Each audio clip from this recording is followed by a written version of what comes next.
question. The question submitted by a NAC member was, what should be the Sierra Club's position on housing construction? And each person, we can give 2 minutes. If we want to start with Nick. Sure, I can try to take this on. I saw this question in advance, and policy on housing construction could mean a lot of different things. But housing is something I've been working in a lot recently. And the Sierra Club does already have a number of positions on housing. And if you go, let's see, I don't have the link up in front of me, but I do have the policy in front of me. The Sierra Club does support dense infill housing. And in fact, they've done a lot of work around that lately and come up with guidance for chapters on how to implement that. I've read a little bit of or reminded myself a little bit about the policy, and I'll read a few things here that I found.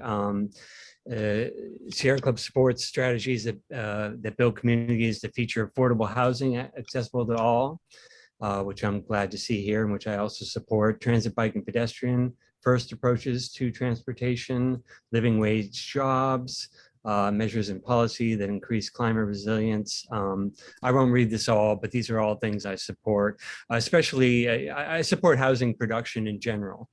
We've suppressed housing productions in California severely in general. So I believe we need a two-pronged approach. We need to both support production of affordable housing, which is not easy, which was going to require funding and require government at every level to step forward and make that happen. But we also need to not suppress market rate housing while making sure not to displace people.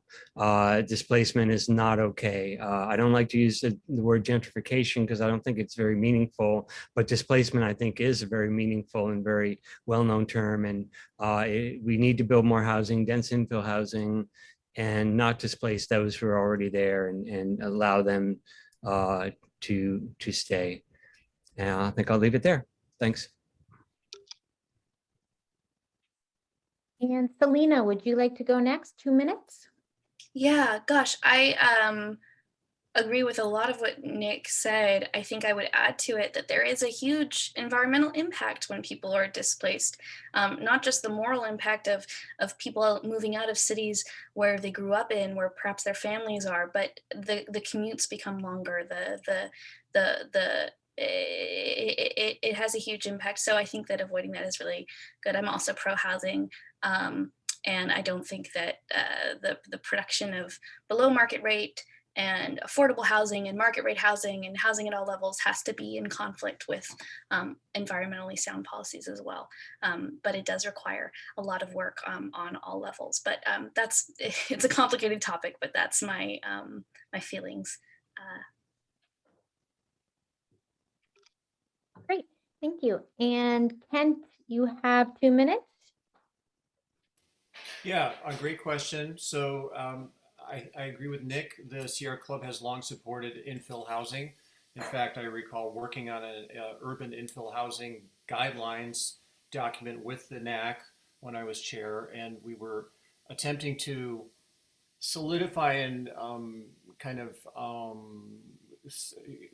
communicate our priorities for promoting infill housing and not.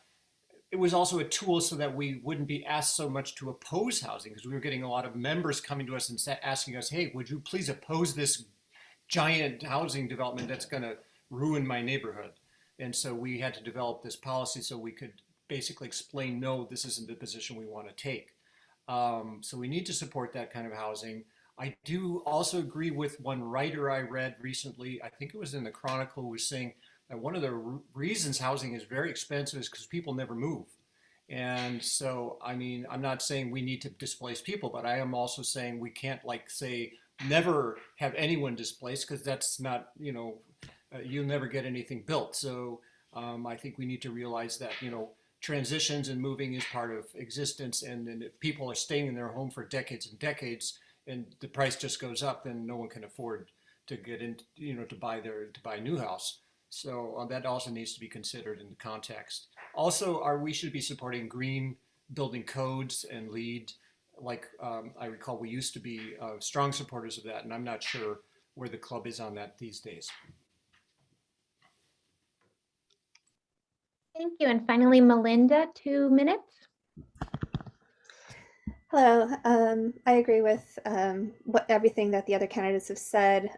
Couple other things I want to add is that we really need to focus on housing the unhoused, including veterans, the recently incarcerated, etc. I think we need to find innovative ways to make housing more resilient and sustainable. So, for example, with an eye on sea level rise. Councilmember Kate Harrison here in Berkeley has introduced a bill to ban natural gas in new construction, and I think there's a lot of opportunities with new construction to keep that in mind. And I also think we need to be incentivizing landowners to make in-law and other add-on units available to people who need them.